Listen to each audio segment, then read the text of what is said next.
Hey guys, so I'm going to put a picture probably as the thumbnail to this video, but also right here, because this is the outfit that I'm going to wear to the Ren Fair in May when I see Jack the Whipper. I cannot wait for that. I know, I keep saying that.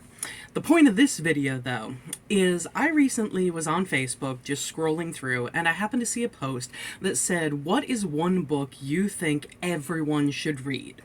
And, the comments had the general classics and different things like that. But one person said, 13 Reasons Why by Jay Asher. I believe every 8th grader should be made to read this book. And on the surface, straight off, I agreed because I read that book years ago. I love it. It's all about the ripple effects that happen to a person that can lead them to devastation, honestly. And, there are definitely ripple effects that lead people to happiness and enlightenment and, surrounded by a circle of friends. But there are also ripple effects that bring people to devastation, to their lowest point in their life. And thinking about it a little bit further, I don't think that people should be made to read that in school. The main thing that schools do is suck the joy out of reading, whatever thing it is. I remember reading Great Expectations, a very abridged version of Great Expectations, my freshman year of high school. And there is a bit, I barely remember anything of the story, except that it has to do with Pip and this girl, and who is the ward of Miss Havisham, who was I don't know if she was abandoned at the altar or if her significant other just disappeared. But Pip and the girl who is the ward of Miss Havisham, I cannot remember her name to save my life. Pip falls for this girl, and she is just completely indifferent to him. I remember that much. And I also remember close to the beginning of the story, there is this convict, I think he's a convict, who sees Pip when he's a kid. And there is this one bit where this guy is just staring at Pip. And,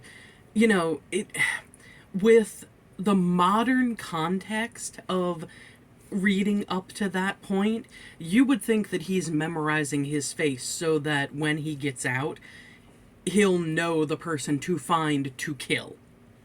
But I remember this English teacher was standing up there in front of the class and saying to us, why would someone want to be staring at someone? Why would someone want to memorize their face? What reasons would they have for doing that? And it turns out that this convict has this fortune or something like that eventually he wills to Pip. So Pip becomes rich. I think. I think I'm remembering that right. In any case, it wasn't some kind of murder plot.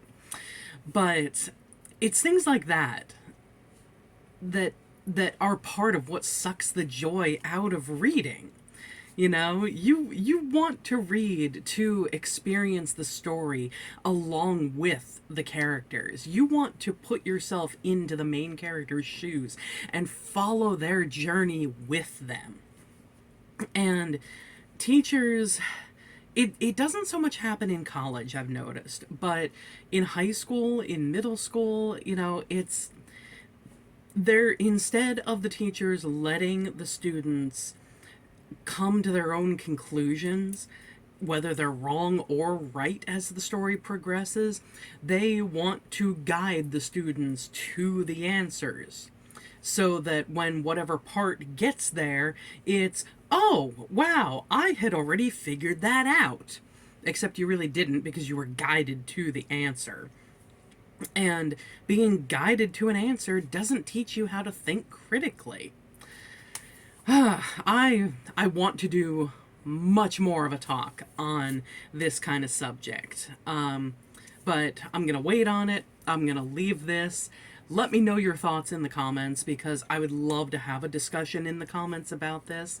So, thanks for watching, and I will see you next week, guys. Bye.